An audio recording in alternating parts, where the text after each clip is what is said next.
बताया तस्यात निरोध है। तस्य से क्या लेना है? ऋतंबरा प्रज्ञा से जन्य संस्कार। ऋतंबरा प्रज्ञा से जन्य संस्कार का निरोध होने पर, सभी का निरोध हो जाने से। ऋतंबरा प्रज्ञा तो समाधि कालिक प्रज्ञा है, समाधि में होने वाली प्रज्ञा क्या है? ऋतंबरा प्रज्ञा है। तो उस समय अन्य संस्कारों का निरोध तो व्यक्ति करता ही है। केवल ऋतंबरा प्रज्ञा का अभ्यास करता है तो उसी के संस्कार रहते हैं।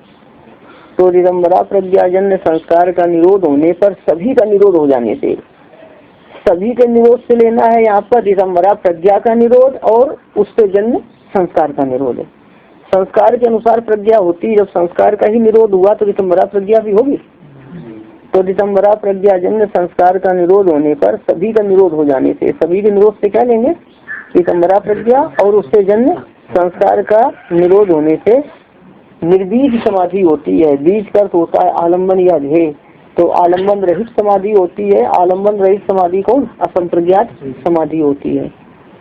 तो ऋतंबरा प्रज्ञा होती है संप्रज्ञात समाधि में। संप्रज्ञात समाधि में स्थूल विषय, सूक्ष्म विषय और पुरुष भी इसी में विषय बनता है, आत्मा, जिसको कि विवेक ख्याति कहते हैं ना। संप्रज्ञात समाधि की पराकाष्ठा है धर्मवेद समाधि, जिसमें सत्य पुरुषान्यता ख्याति होती है, विवेक ख्याति होती है, मतलब बुद्धि से भिन्न अपनी आत्मा का साक्षात्कार होता है। तो संप्रज्ञात समाधि ज्ञान रूप है। उसी से क्या है कि पाप पुण्य रूप बंधन सभी दग्ध हो जाते हैं। ज्ञान अग्नि सर्वकर्माण भस्म सात कुरते अर्जुन। तो इस समाधि कैसी है? योग शास्त्र की ज्ञान रूपा है। और संप्रज्ञात समाधि होने से जीवन कृतकृत हो जाता है। आत्म साक्षात्कार के बाद कोई प्रयोजन नहीं रह जाता है। इसलिए योगी क्या करता है? चित्त की सात्विकी वृत्ति का भी निरोध कर देता है। तो संस्कार का भी निरोध हो जाता है, सबका निरोध हो जाता है। क्या होती है? असंप्रज्ञात समाधि। असंप्रज्ञात समाधि की आवश्यकता योग दर्शन से अतिरिक्त कोई मानता नहीं है। शंकर मत में क्या है कि आत्म साक्षात्कार होने पर फिर और कोई अपेक्षा नहीं रहती है ना। न्याय वैशेषिक मत में भी और कोई अपेक्षा नहीं रहती है। वैष्णव मत में क्या है कि देखो, भगवान के अनुग्रह से अपनी आत्मा का साक्षात्कार होता है, ये निश्चित है। भक्त पहले भगवान का भजन करके भगवान का साक्षात्कार भी कर लेता है। भगवान के साक्षात्कार के बाद ही अपनी आत्मा का ठीक ठीक बोध हो पाता है, और अपनी आत्मा के साक्षात्कार के बाद भी उसको परमात्मा का साक्षात्कार होता है। ये अंतर होता है दोनों स्थितियों में। आत्म साक्षात्कार के पहले जो आराध्य प्रभु का साक्षात्कार होता है वो भी आनंद रूप ही होता है, लेकिन उस समय व्यापकता की अनुभूति नहीं होगी उनकी, है ना। सर्वव्यापकता की, वो सर्वात्मा है, सर्वव्यापक है, इस रूप में अनुभव नहीं होगा। और वो भक्तों के कल्याण के लिए जिस श्री विग्रह को धारण करते हैं वो चिन्मय है, अपराकृत है, इस रूप में पहले अनुभव नहीं होगा। अपनी आत्मा के साक्षात्कार के बाद में जब फिर परमात्मा का भजन करते रहते हैं तो उनकी सर्वव्यापकता और उनके वो कैसे करुणा वर्णालय है ना, सभी का उद्धार करने वाले हैं। तो ऐसा जैसा शास्त्र वर्णन करते हैं तो सभी रूपों में अनुभव होता है।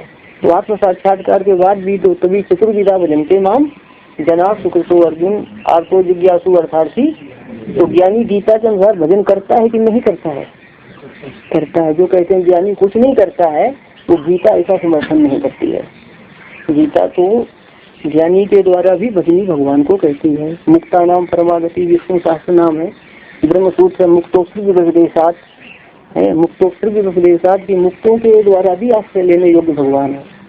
तो आत्म साक्षात्कार के बाद भी वैष्णव मत में जो है क्या है, परमात्मा के भजन की आवश्यकता रहती है और शास्त्र ऐसा ही प्रतिपादन करते हैं।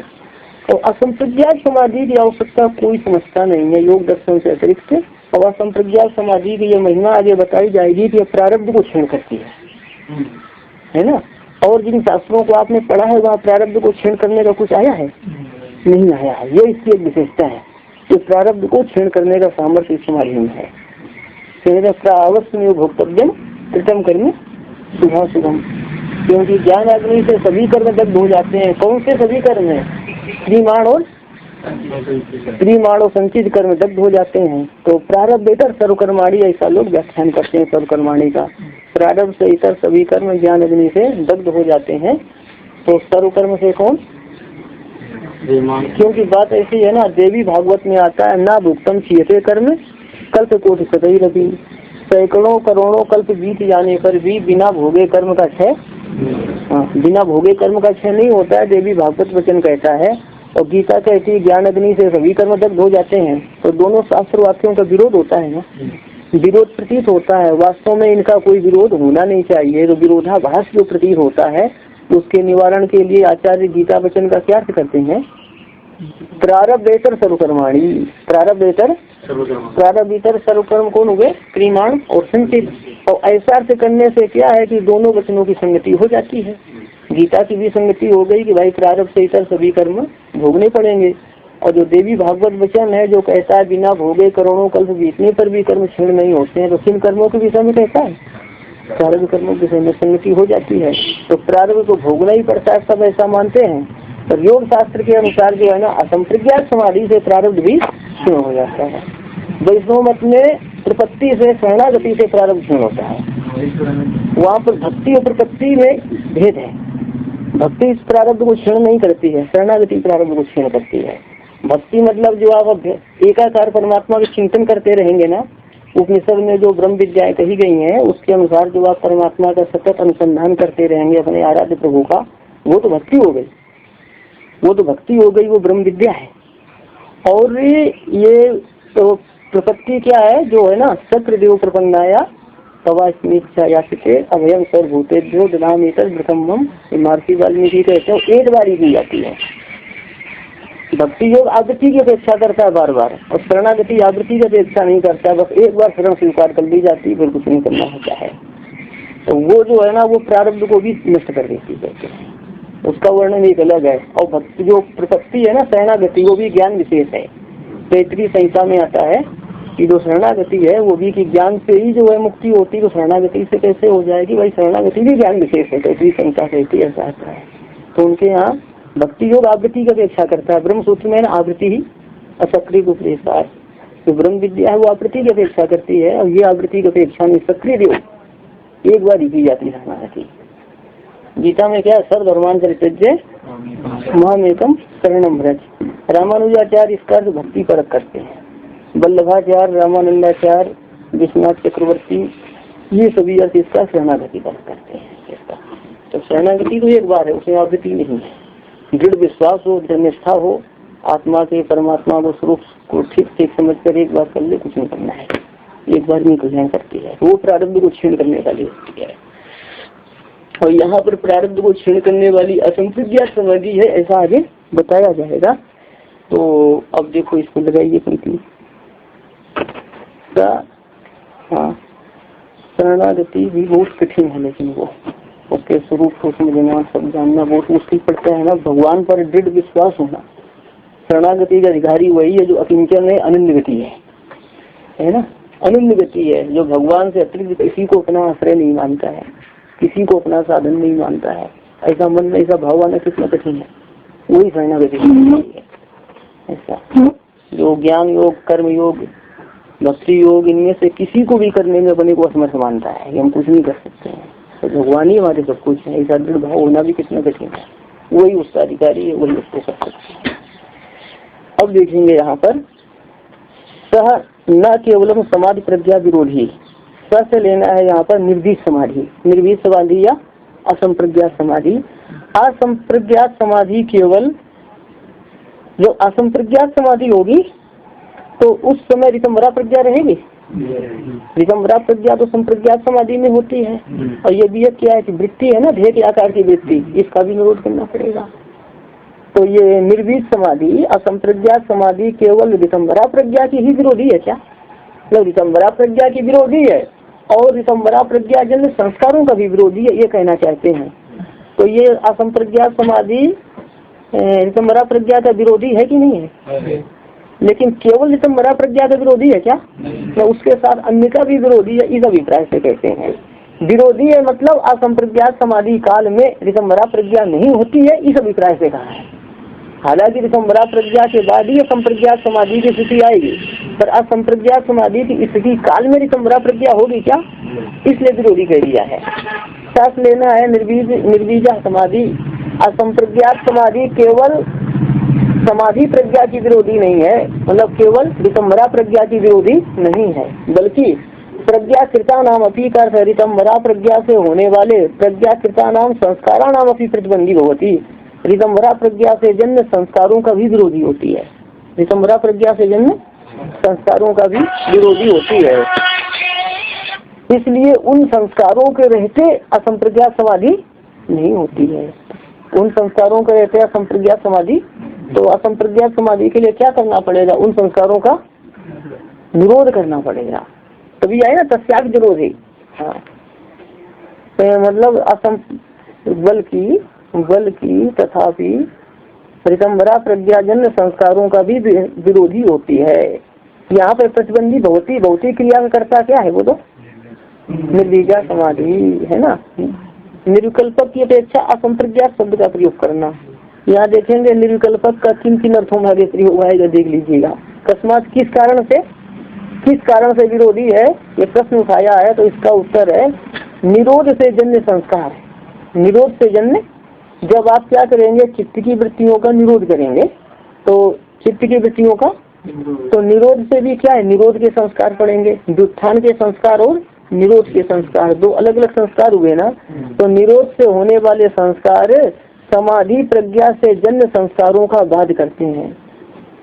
ध्यान देंगे, एक तो ऋतंबरा प्रज्ञा से जन्य संस्कार हैं, तो जैसे ऐसा ध्यान देना, व्युत्थान कालिक संस्कार जो है व्यवहार के संस्कार, और ऋतंबरा प्रज्ञा से जन्य संस्कार, उनमें कौन से संस्कार अच्छे हैं? हाँ, तो उसके कारण क्या है? व्यक्ति वो समाधि के लिए बैठेगा, ऋतंबरा प्रज्ञा के लिए बैठेगा। ठीक है। और जब ऋतंबरा प्रज्ञा से भी आत्मा का साक्षात्कार हो जाएगा, तो क्या है? वो ऋतंबरा प्रज्ञा को भी रोकना चाहेगा। तो फिर वो जो सर्व निरोध है ना, तो वो निरोध से होने वाले संस्कार की सभी वृत्तियों का, यावत वृत्तियों के निरोध से होने वाले संस्कार कि निरोध से होने वाला संस्कार समाधि प्रज्ञाजन्य संस्कार का बाध करता है। लग गया? ऋतंबरा प्रज्ञाजन्य संस्कार का बाध करता है। ठीक है, ये सभी की निरोध ऋतंबरा प्रज्ञा के बाद की स्थिति है। आगे ध्यान देंगे निरोध स्थिति, तो यहाँ पर निरोध से निरोध का अर्थ है यहाँ पर निरोध समाधि। निरोध का क्या है?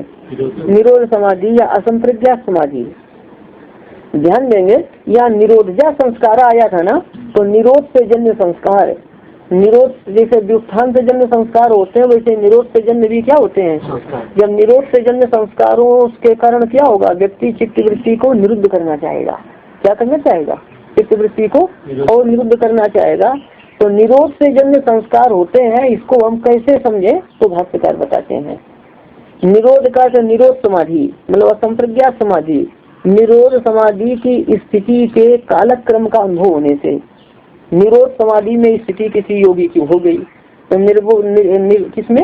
निरोध समाधि। निरोध समाधि का तो निर्भीत समाधि, निर्भीत समाधि में किसी योगी की स्थिति हो गई, तो इस स्थिति कभी 1 घंटे रहेगी, कभी 10 घंटे रहेगी, तो अलग अलग काल होगा ना। तो निर्भीत समाधि की स्थिति के कालक्रम का अनुभव होने से, कालक्रम का निर्भीत समाधि में स्थिति के कालक्रम का अनुभव के द्वारा, कालक्रम के अनुभव के द्वारा, जैसे आज 2 घंटे निर्भीत समाधि रही, किसी दिन 10 घंटे निर्भीत समाधि रही, तो इससे क्या मालूम होता है कि निर्भीत समाधि के भी संस्कार होते हैं। निर्भीत समाधि के भी हाँ, कालक्रम के अनुभव के द्वारा। निरोध चित्त का अर्थ है कि निरोध कालिक चित्त। क्या होगा? निरोध कालिक चित्त मतलब निरोध समाधि कालिक चित्त। निरोध समाधि कालिक चित्त जन संस्कारों का अस्तित्व अन्वय है। चित्तकृत है ना, निरोध समाधि काल में होने वाले चित्त के संस्कारों का अस्तित्व, चित्त के संस्कारों का अस्तित्व, या तो ऐसा समझ लेना। ठीक है, चित्त के संस्कारों का अस्तित्व। दोबारा लगाएंगे, निरोध समाधि में स्थिति, निरोध समाधि में स्थिति के कालक्रम के अनुभव के द्वारा निरोध समाधि कालिक चित्त में होने वाले संस्कारों का अस्तित्व अनुमेय है। संस्कारों का अस्तित्व अनुमेय है, मतलब संस्कारों का अस्तित्व का अनुमान करना चाहिए, है ना। तो संस्कारों किसमें होंगे? चित्त में। और ये निरोध समाधि कालिक जो चित्त में होने वाले संस्कार हैं, इन संस्कारों को क्या कहेंगे? निरोधज संस्कार। क्या कहेंगे? मतलब निरोध से जन्य संस्कार कहेंगे। और ये किसके द्वारा अनुमेय है? किसके द्वारा अनुमेय है संस्कार? बोलो। कालक्रम के अनुभव के द्वारा। किसका कालक्रम? निरोध समाधि की स्थिति के कालक्रम के अनुभव के द्वारा निरोध काल के चित्त में होने वाले संस्कारों का अस्तित्व अनुमेय है। ध्यान देना, इन संस्कारों के लिए ही निरोधक संस्कार ऊपर कहा गया है। तो निरोध से भी संस्कार होते हैं। आगे की पंक्ति देखेंगे, व्युत्थान निरोध समाधि प्रभव ही। इसको ऐसा लगाएंगे यहाँ पे, व्युत्थान का निरोध। ध्यान देना, जब ऋतंभरा प्रज्ञा होती है या संप्रज्ञात समाधि होती है तो उस समय व्यवहारिक संस्कारों को क्या कहते हैं? व्युत्थान संस्कार। क्या कहते हैं? और उसकी अपेक्षा अच्छे संस्कार कौन हुए? तो समाधि के संस्कार, ऋतंभरा प्रज्ञा जन्य संस्कार श्रेष्ठ हुए, उससे उत्तम हुए। लेकिन ध्यान देंगे कि असंप्रज्ञात की अपेक्षा संप्रज्ञात भी व्युत्थान है। जैसे कि संप्रज्ञात की अपेक्षा व्यवहार क्या है आपका? व्युत्थान है। और असंप्रज्ञात की अपेक्षा संप्रज्ञात भी क्या है? व्युत्थान है। अब पंक्ति लगाएंगे, व्युत्थान से आप संप्रज्ञात को आप पकड़ सकते हैं इस दृष्टि से कि असंप्रज्ञात की अपेक्षा संप्रज्ञात व्युत्थान है। तो संप्रज्ञात समाधि के निरोध समाधि, व्युत्थान से संप्रज्ञात ले ली ना, तो संप्रज्ञात समाधि का निरोध करने वाली समाधि कौन सी समाधि हुई? वो निर्वीच या असंप्रज्ञात। तो व्युत्थान समाधि का निरोध करने वाली निर्वीच समाधि से जन्य, निर्वीच समाधि से जन्य कैवल्य भागी यही संस्कार सहा कि कैवल्य के अनुकूल संस्कारों के साथ, कैवल्य के अनुकूल संस्कारों के, ध्यान देना, निर्वीत समाधि से जन्म प्रभुवई है ना, प्रभुवई का से जन्म, निर्वीत समाधि से जन्म जो संस्कार होते हैं कि वो होते हैं कैवल्य भागी, मतलब कैवल्य के अनुकूल, कैवल्य के मोक्ष के अनुकूल, वो बाधक नहीं होते हैं मोक्ष के। तो कैवल्य भागी मतलब कैवल्य के अनुकूल संस्कारों के साथ, संस्कार ही चित्तम स्वस्याम प्रकृतौ अवस्थितायाम प्रवलीयते, संस्कारों के साथ चित्तम है ना, संस्कारों के साथ चित्त अव्यक्त रूप में अवस्थित, अवस्थित का स्थित, अव्यक्त रूप में स्थित अपनी प्रकृति में लीन हो जाता है। अव्यक्त रूप में स्थित अपनी प्रकृति में कौन लीन हो जाता है? चित्त। किसके साथ है? संस्कारों के साथ। मतलब असंप्रज्ञात समाधि में क्या होता है? संस्कारों के साथ चित्त प्रकृति में लीन हो जाता है। पंक्ति दोबारा देखेंगे, व्युत्थान कर संप्रज्ञात समाधि, संप्रज्ञात समाधि का निरोध करने वाली असंप्रज्ञात समाधि से जन्य कैवल्य के अनुकूल संस्कारों के साथ चित्त अव्यक्त रूप में स्थित अपनी प्रकृति में लीन हो जाता है। तो असंप्रज्ञात समाधि की स्थिति यह बताई गई। एक व्याख्या लग गई। इसका ये व्याख्या अच्छी है, पर कुछ व्याख्याकार दूसरे ढंग से भी लगाते हैं। हमने व्युत्थान से संप्रज्ञात लिया ना, और उसका निरोध करने वाली कौन लिया? असंप्रज्ञात समाधि। तो एक ही समाधि ली ना, व्युत्थान का निरोध करने वाली असंप्रज्ञात समाधि से उत्पन्न कैवल्य के अनुकूल संस्कारों के साथ चित्त अव्यक्त रूप में स्थित अपनी प्रकृति में लीन हो जाता है। महदादि कार्य को व्यक्त कहा जाता है और सबके कारण प्रकृति को तभी अव्यक्त रूप में स्थित है। दूसरा, इस प्रकार से भी इसकार से लोग करते हैं कि ऐसा व्युत्थान से लिया है संप्रज्ञात समाधि, फिर द्वंद्व उन्होंने किया है, हमने व्युत्थानक निरोध समाधि ऐसा लगाया है। मतलब व्युत्थान मतलब संप्रज्ञात समाधि और निरोध समाधि का अर्थ क्या? असंप्रज्ञात समाधि। दोनों पकड़ा लोगों ने, संप्रज्ञात समाधि और असंप्रज्ञात समाधि से उत्पन्न, इससे उत्पन्न कैवल्य जनक संस्कारों के साथ चित्त अव्यक्त रूप में स्थित अपनी प्रकृति में लीन हो जाता है। या ऐसा लगाइए कि व्युत्थान, दो समाधियां नहीं ना अभी बंद करके, कि व्युत्थान संस्कार से उत्पन्न संस्कार नहीं, व्युत्थान समाधि कौन हुई? संप्रज्ञात समाधि। व्युत्थान समाधि अर्थात संप्रज्ञात समाधि से प्रभाव उत्पन्न संस्कार तथा निरोध समाधि से उत्पन्न कैवल्य के अनुकूल संस्कार, केवल संस्कार करने उसके साथ फिर किया व्युत्थान प्रभाव के साथ, और कैवल्य भागी संस्कार किसके साथ किया है? निरोध समाधि से प्रभाव। ऐसा भी किया है कि व्युत्थान समाधि से जन्य संस्कार तथा असंप्रज्ञात समाधि से जन्य कैवल्य के अनुकूल संस्कारों के साथ चित्त अव्यक्त रूप में स्थित अपनी प्रकृति में लीन हो जाता है। कुछ व्याख्याकारों ने ऐसा भी किया है। फिर पहले बार जो हमने बताया वो ज्यादा प्रासंगिक यहाँ लगता है। अच्छा, एक तीसरा प्रकार भी हो सकता है, पर कोई बात नहीं, चलिए। तस्मात् करते उस कारण से, ते संस्कारा से लेना यहाँ पर आपको निरोध संस्कार। कौन? जो निरोधक संस्कार कहा गया है ना ऊपर। तस्मात् करते उस कारण से, क्यों? किस कारण से? लीन होने के कारण है। संस्कारों के साथ चित्त लीन हो जाता है ना, तो तस्मात् का अर्थ होगा संस्कारों के, मतलब संस्कारों के लीन हो जाने से, संस्कारों के। ते संस्कारा, वे संस्कार को निरोधक संस्कार है। चित्त से अधिकार विरोधी ना, चित्त से अधिकार विरोधी ना, ते संस्कारा, चित्त के अधिकार के विरोधी वे संस्कार। चित्त का अधिकार मतलब चित्त का कार्य, चित्त का, तो चित्त के कार्य के विरोधी वे संस्कार। कौन संस्कार? निरोधक संस्कार। चित्त का कार्य क्या है? भोग और अपवर्ग देना। तो विवेक ख्याति से अपवर्ग हो गया, अब चित्त का कार्य कोई शेष रहा? तो चित्त के कार्य के विरोधी कौन से संस्कार हैं? हाँ, चित्त के कार्य के विरोधी निरोधक संस्कार स्थिति हेतवा न भवंती, चित्त की स्थिति के हेतु नहीं होते हैं। निरोधक संस्कार चित्त को स्थित रहने देंगे कहीं पर, बल्कि चित्त का निरोध कर देंगे। लग गया? चित्त की स्थिति का हेतु नहीं होते हैं, चित्त की स्थिति नहीं रहेगी अपने रूप में।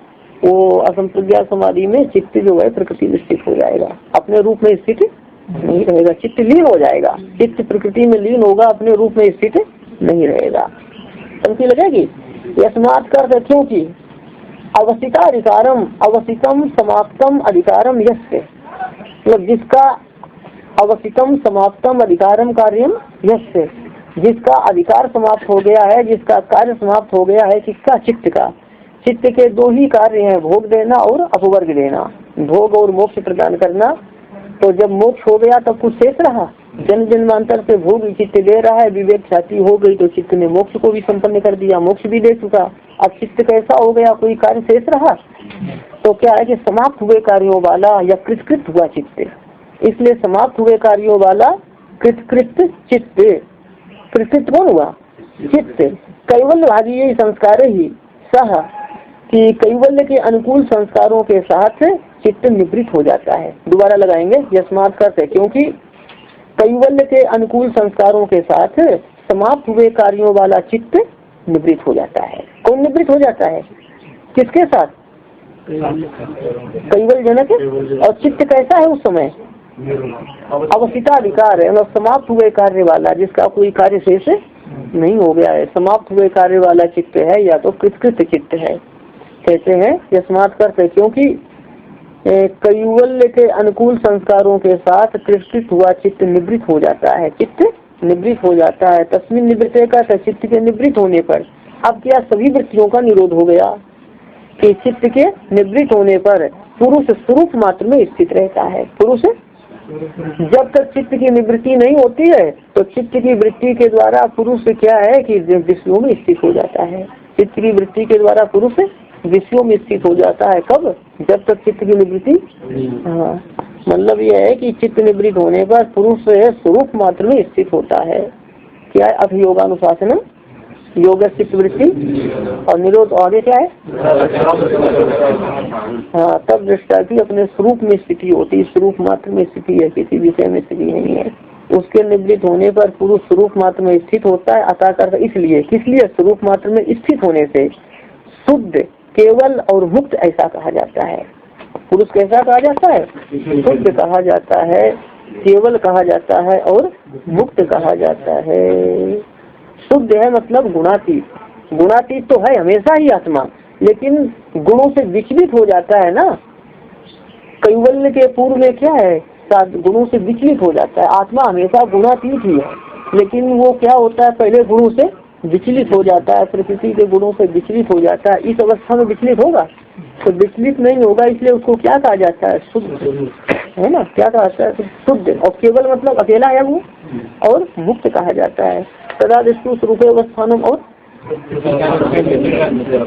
और अन्य समय में क्या होता है? वृत्ति के समान रूप वाला होता है, वो अपने रूप में स्थित नहीं होता है, बल्कि वृत्ति के समान रूप वाला प्रतीत होता है। घटाकार वृत्ति भी ना तो घट ज्ञानवान हम, पटाकार वृत्ति भी पट ज्ञानवान हम, वृत्ति के समान रूप वाला प्रतीत होता है।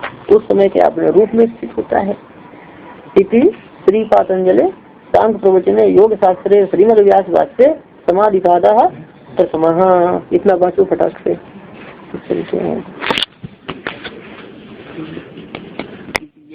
प्रथम क्या हो गया,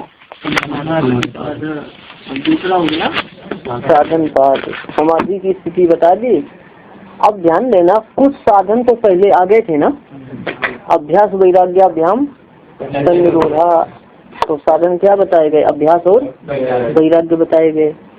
अभ्यास किसे कहते हैं, हाँ, तो अभ्यास बताया गया, वैराग्य बताया गया, हाँ, और ईश्वर प्रणिधान बताया गया।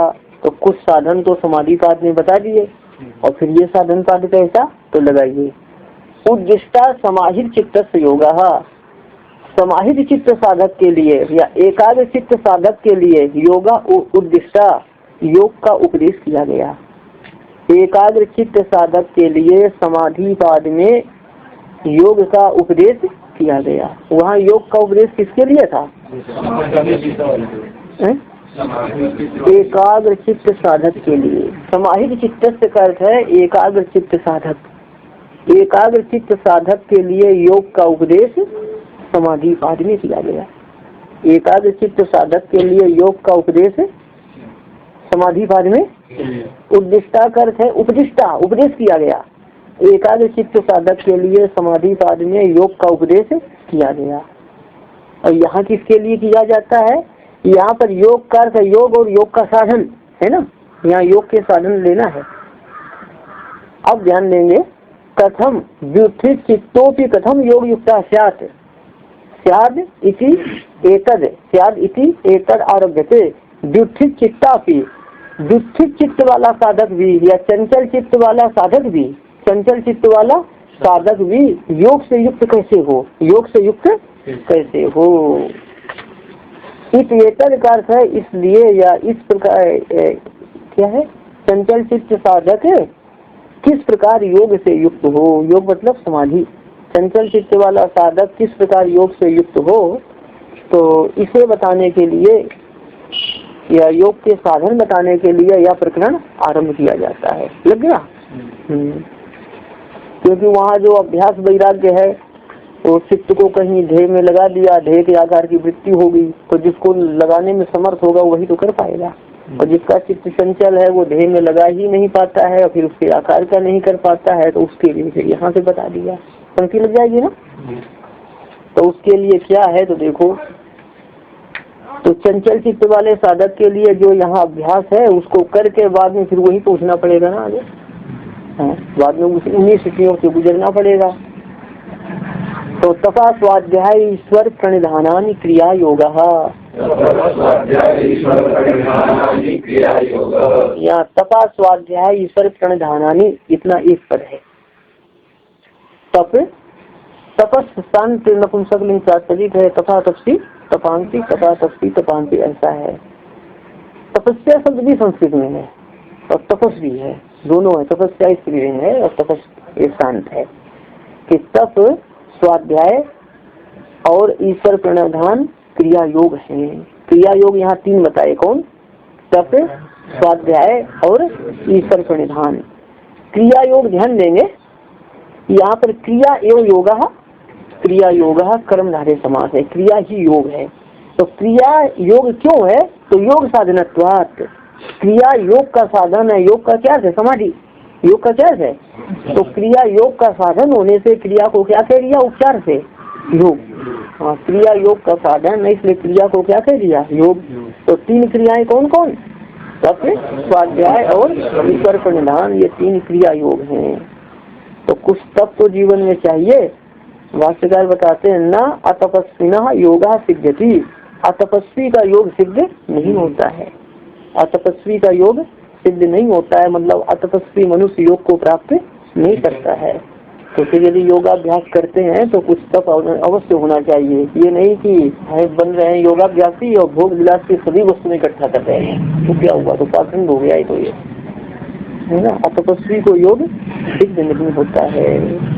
अब ध्यान देंगे, तप चाहिए। गीता में जो बताए गए हैं ना तप, बहुत अच्छे तप है मुमुक्षु के लिए वो।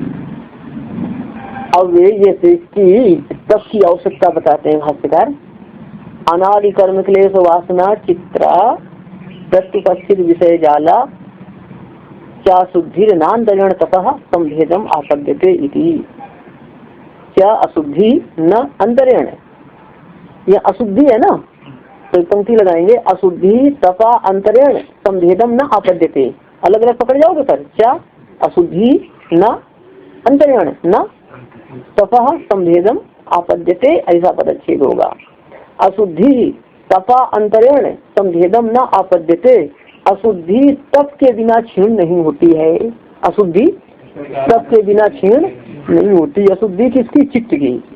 चित्त की अशुद्धि तम के बिना क्षीण नहीं होती है। चित्त की अशुद्धि क्या है? रजतम। चित्त की अशुद्धि क्या है? रजतम ही चित्त के मल हैं, इनका अभाव होने से चित्त निर्मल होता है ना। तो चित्त की अशुद्धि किससे निवृत्त होती है? सबसे। हाँ, और देखेंगे, और ये अशुद्धि के दो विशेषण है यहाँ पर, अनादि कर्म क्लेश वासना चित्रा। ये किसके विशेषण है? अशुद्धि के। अनादि कर्म क्लेश और वासना से मिश्रित कर्म में जीव जो है अनादि काल से पूर्ण पाप कर्म करते चले आया है। तो कर्म अनादि समझ गए? कर्म अनादि मतलब कर्म का प्रवाह अनादि है, कर्म का, और क्लेश भी अनादि है। क्लेश आगे आएंगे, अविद्या अस्मिता राग द्वेष अभिनिवेश, क्या है ये? क्लेश है। और वासनाएं उसकी संस्कार है, वासनाएं मतलब उसके संस्कार। अब ध्यान देंगे, अनादि कर्म क्लेश और वासनाओं से चित्रित या वासनाओं से मिश्रित कौन? अशुद्धि। अशुद्धि का विशेषण है ये, अनादि कर्म क्लेश और वासनाओं से मिश्रित अशुद्धि। इनसे मिश्रित तथा प्रत्युपस्थित विषय जाला की विषय समूह को उपस्थित करने वाली, या विषयों, विषय जाल है ना, मतलब विषय प्रपंच को उपस्थित करने वाली कौन? अशुद्धि। अशुद्धि के कारण विषय प्रपंच उपस्थित हो जाता है, मतलब मन विषय प्रपंच में चला जाता है। जब मन की अशुद्धि है तो मन कहाँ जाएगा? विषय प्रपंच में जाएगा, बाह्य विषय रूप प्रपंच में चला जाता है। तो पंक्ति लगाएंगे, अनादि कर्म अनादि क्लेश और अनादि वासना से मिश्रित तथा विषय समूह को उपस्थित करने वाली अशुद्धि तप के बिना क्षीण नहीं होती है। तप के बिना क्षीणता को प्राप्त नहीं होती है। तप के बिना क्षीणता को प्राप्त नहीं होती है। कौन? अशुद्धि। तो अशुद्ध बोलो। हाँ, तप देखो, तपा अंतरेण संवेदम का अर्थ क्या बताया? क्षीणता। तप के बिना क्षीणता को प्राप्त नहीं होती है, आपद्यते प्राप्त होना है ना। तप के बिना संवेदम का अर्थ क्षीणता, तप के बिना क्षीणता को प्राप्त नहीं होती है। लग गया? तप के बिना संवेदम न आपद्यते करते क्षीणता को प्राप्त नहीं होती है। तो अशुद्धि को क्षीण करने के लिए जीवन में क्या चाहिए? तप चाहिए। हाँ, तप चाहिए। जरा भी कष्ट सहन नहीं होता है, योगाभ्यास करते हैं, गर्मी लगी कूलर लगा दिया, और लगी क्या एसी लगा दिया, क्या तुम्हारा भजन हुआ? यही भजन करके क्या प्राप्त किया? ये भोग की सामग्री तो प्राप्त कर ली तुमने, है ना। गोवर्धन में पंडित गया प्रसाद रहते थे, और वो बहुत गर्मी पड़ती वृंदावन में, उनके कमरे में वो भगवान कृष्ण के भरते थे, श्री कृष्ण के, छोटी सी इतनी बड़ी खिड़की थी और बहुत भयंकर गर्मी पड़ती, उसमें बैठे रहते थे। किसी ने बोला पंखा लगा दो, मना किया, पंखा लगा दो, मना किया। वो फिर जब बहुत लोग पीछे पड़े बताए, जब मन यहाँ होगा तब ना सर्दी गर्मी का अनुभव होगा। इसका मतलब सर्दी गर्मी हमको लगती तो क्यों लगती है? मन यहाँ है ना, और मन जिसका भगवान में पहुंच गया तो लगेगी क्या? बात खत्म हो गई।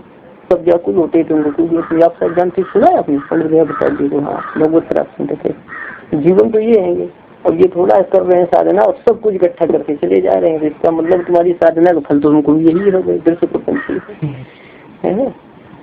थोड़ा बहुत तो ठीक है, जितने में साधना हो जाए, कुछ सुविधा थोड़ी सी चाहिए, लेकिन ऐसा थोड़ा सब इकट्ठे कर लिया जाए भोग सामग्री पूरी।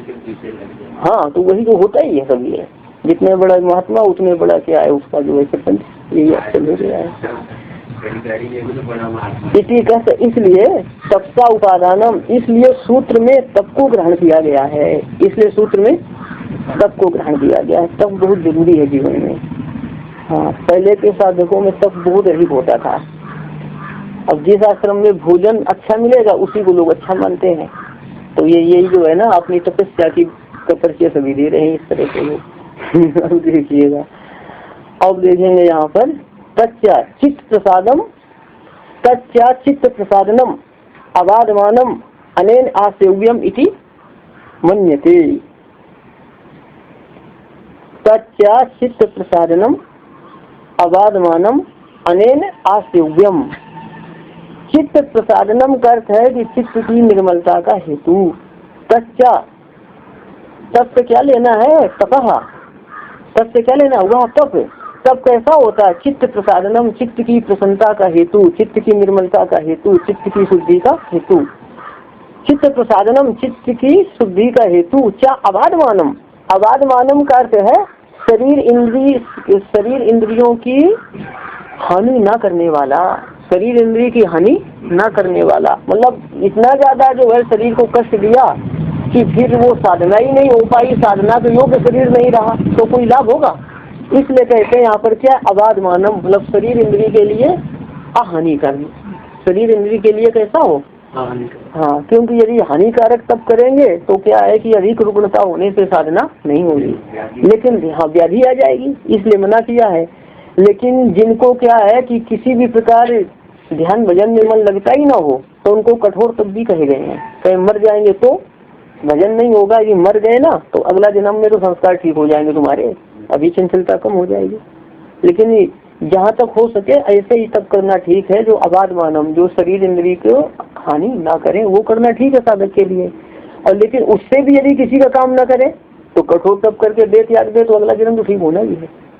पर यदि इसी जन्म से काम हो जाए, इसी शरीर से सब हो जाए, इसलिए अबाध मानम कहा गया यहाँ, है ना। पंक्ति लगाएंगे, चित्त की निर्मलता का हेतु चित्त प्रसादनम क्या अबाध मानम, ऐसा कर लेना। चित्त की प्रसन्नता का हेतु और शरीर इंद्रिय के लिए अहानिकारक वह तप, तप है ना, वह तप अनेन का अर्थ है इस योगी के द्वारा, आसेव्य मतलब आचरणीय है। इस योगी के द्वारा, योगी के द्वारा, अनेन का अर्थ क्या है? योगी के द्वारा चित्त की प्रसन्नता का हेतु और शरीर इंद्रिय के लिए अहानिकारक तप। योगी के द्वारा चित्त की प्रसन्नता का हेतु तथा शरीर इंद्रिय के लिए शरीर इंद्रिय को हानि न पहुंचाने वाला तप, शरीर इंद्रिय को हानि न पहुंचाने वाला तप आचरणीय है या आचरण करने योग्य है। कितने विशेषण है यहाँ पर तपा के?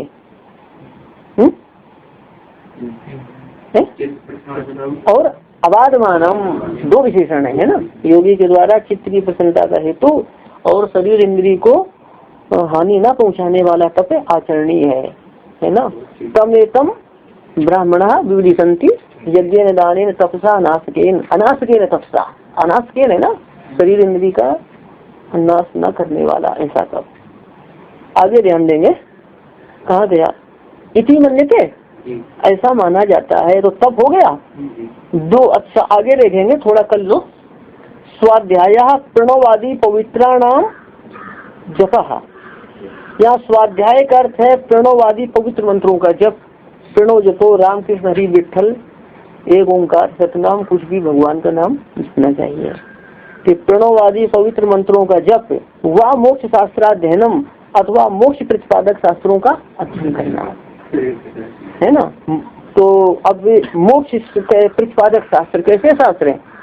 हाँ, जिसमें जो है तमाम वितंडा भरा वो खंडन मंडन, वो मोक्ष प्रतिपादक शास्त्र नहीं रहता है, अहंकार प्रतिपादक हो जाता है शास्त्रों से भी। कहते हैं प्रणवादि पवित्र मंत्रों का जप करना और मोक्ष प्रतिपादक शास्त्रों का, मोक्ष प्रतिपादक शास्त्र उपनिषद है ना, गीता है, ब्रह्मसूत्र है, व्याख्याकार उसको कुछ का कुछ कर देगा उस, और ये सांख्य योग शास्त्र है, ये मोक्ष प्रतिपादक शास्त्र है सभी।